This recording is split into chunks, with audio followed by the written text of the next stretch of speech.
10월 19일 서밋타임입니다. 말씀은 요한복음 2장 13절에서 22절입니다. 유대인의 유월절이 가까운지라 예수께서 예루살렘으로 올라가셨더니 성전 안에서 소와 양과 비둘기 파는 사람들과 돈 바꾸는 사람들이 앉아 있는 것을 보시고 노끈으로 채찍을 만드사 양이나 소를 다 성전에서 내쫓으시고 돈 바꾸는 사람들의 돈을 쏟으시며 상을 엎으시고 비둘기 파는 사람들에게 이르시되 이것을 여기서 가져가라. 내 아버지의 집으로 장사하는 집을 만들지 말라 하시니 제자들이 성경 말씀에 주의 전을 사모하는 열심이 나를 삼키리라 한 것을 기억하더라.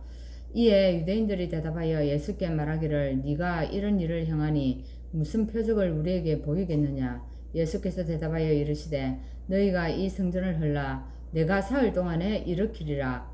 유대인들이 이르되 이 성전은 46년 동안에 지었거늘 네가 3일 동안에 일으키겠느냐 하더라. 그러나 예수는 성전된 자기 육체를 가리켜 말씀하신 것이라.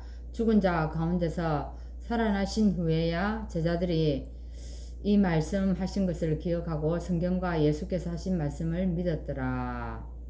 아멘.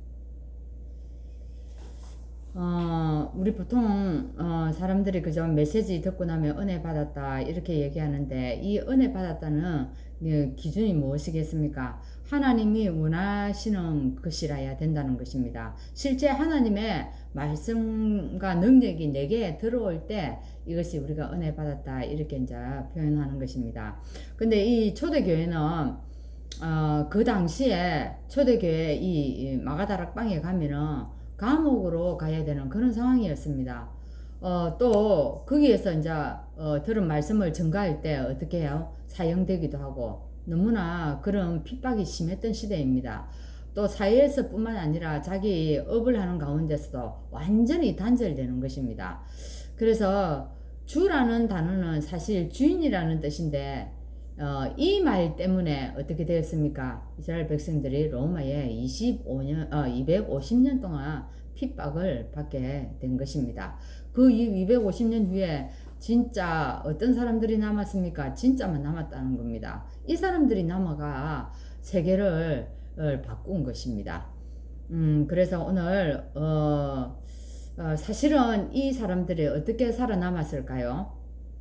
네, 이분들은 그리스도가 나의 주인이 될 뿐만 아니라, 그죠? 이 성삼위 하나님이, 또한 이 보좌가 그 사람들의 완전히 배경이 된 것입니다. 그래서 나의 주인이 되고 이 성삼위가 또 교회의 주인 될 뿐만 아니라 또 이 말씀이 임하는 곳마다 어떻게 역사가 일어났습니다. 그래서 이 그리스도는 말씀의 주인이 되었습니다. 그것뿐만 아니라 이 말씀을 성취시키는 역사의 주인이 또한 된 것입니다. 그래서 예수께서는 기도 응답의 또한 주인입니다. 그죠? 예수님이 임하시는 곳에 하나님 나라가 임했고 또 예수님이 뭐라고 얘기했습니까? 너희는 그의 나라를 구해라고 이렇게 말씀을 했습니다. 그래서 오늘 이 그리스도께서 사실은 교회의 주인이 되면 어떤 것도 다 이길 수 있다는 얘기입니다. 오늘 본문의 내용이 어떤 내용입니까? 사실은 제사를 드리는데 이 짐승을 백성들이 가져와서 제사를 드리지 않습니까? 근데 이 밖에서 사온 짐승은요 불합격 다 시켰습니다. 그래서 성전 안의 것을 다 사게 만드는 것입니다. 사실 여기에서 성전세를 내는데 이 성전세를 이 동전도 바꿔야 하는데 여기서 그죠? 성전에서 바꾸게 만들고 그리고 거기에서 오고 가는 무슨 거래에서 남는 이 아주 이 검은 돈이 엄청 많았다는 겁니다. 그래서 예수님이 여기에 채찍을 만들어 가지고 상을 뒤엎고 짐승을 내쫓고 막 이런 일이 일어난 겁니다. 예수님이 휘두른 이 채찍은 무엇을 의미할까요? 살리는 채찍이라고 합니다. 즉 다른 말로 주인을 바꾸는 채찍이었다 이 말입니다. 하나님이 주인이 되어 하는데 이들이요 그죠? 성전에 누구 제사장 또 서기관 바리새인들이 성전의 주인이 되어버렸다는 겁니다. 그래서 돈이 여기 엄청나게 몰릴 뿐만 아니라 이걸 하기 위해서 그 사람들에게는 자리가 중요했던 것입니다. 그래서 이 채찍을 예수님이 들었습니다. 이 채찍은 또 어떤 채찍이라고요? 회복시키는 거랍니다. 중요한 것을 회복시키는 채찍인데 어떤 중요한 것? 성전에는 꼭 있어야 될 게 세 가지 뜰이었습니다. 세 가지 뜰을 회복하는데 여기 아이들의 뜰이 있는 곳에 하나님이 성전을 예수님이 성전을 상을 뒤엎어 버렸습니다.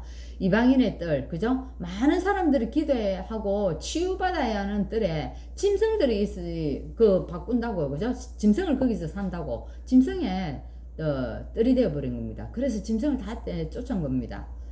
그러면서 예수님이 뭐라고 합니까? 내가 이 성전을 3일 만에 헐고 성전을 헐고 사흘 동안에 다시 내가 일으키겠다고 이렇게 얘기하는 겁니다. 이게 뭡니까? 부활을 의미하는 거죠. 그죠? 그래서 사실은 교회의 주인이 누구고 주인이 원하는 것이 뭔가를 알아야 되는 것입니다. 그래서 예수님께서 뭐라고 얘기합니까? 예배 회복을 아주 강하게 말씀하신 겁니다. 그래서 내 집은 기도하는 집이라고 말씀하시고 내 집은 뭐하는 집이라고 얘기합니까? 만민이 기도해야 된다고 이렇게 말씀을 주신 것입니다. 그래서 이 미래의 이정표가 되는 이 또 채찍이라고 얘기합니다. 아무리 강해도 미래는 마음대로 못합니다. 그죠? 엄청난 게 남아 있습니다. 뭐요? 인생의 주인이 그리스도, 성삼위 하나님이시다. 이제 이 말씀을 하는 겁니다. 미래는 어떤 미래입니까? 237을 살리는 미래입니다. 그죠? 이를 위해서 시공간 초월의 능력이 우리에게 임해야 되는 겁니다. 그리고 교회에 이것을 하기 위해서 참 성전을 우리가 회복하는 것입니다. 그래서 한 주간 우리가 그리스도가 누구인가 우리가 기도해 봐야 됩니다. 진짜로 언약 잡고 기도가 우리에게 시작되어져야 하는 것입니다. 그래서 성전 건축은요, 나의 인생의 건축이라고 얘기합니다. 내 인생의 건축입니다. 사실 성전 건축은요. 그래서 우리가 기도하면서 우리가 5가지 체험해야 되겠습니다. 뭡니까? 오직입니다. 그죠? 오직이 보일 때까지 우리가 말씀 정리하는 겁니다. 말씀 속에서 오직을 또 발견하고 그 오직을 내 것으로 만들어야 하는 겁니다. 그리고 어떻게 해요? 우리가 기도 속에서 진짜 유일성을 발견하는 겁니다. 유일성이 보일 때까지 말씀 붙잡고 우리가 기도 정리하는 겁니다. 그리고 재창조가 되어질 때까지 말씀과 기도와 내 삶을 이렇게 맞추고 또 정리하는 겁니다. 그래 이렇게 되어지면 오직 유일성 재창조가 나의 시스템이 되는 겁니다. 시스템이 되어 가지고 이게 24로 나에게 이제 이것이 회복되어지는 겁니다. 이렇게 되어지면 어떻게 되어지겠습니까? 237 살리고 그죠? 치유 서밋의 축복을 누리게 되는 겁니다. 그렇게 되기 위해서 우리가 오늘 참 성전을 회복하는 시간 되기를 바랍니다.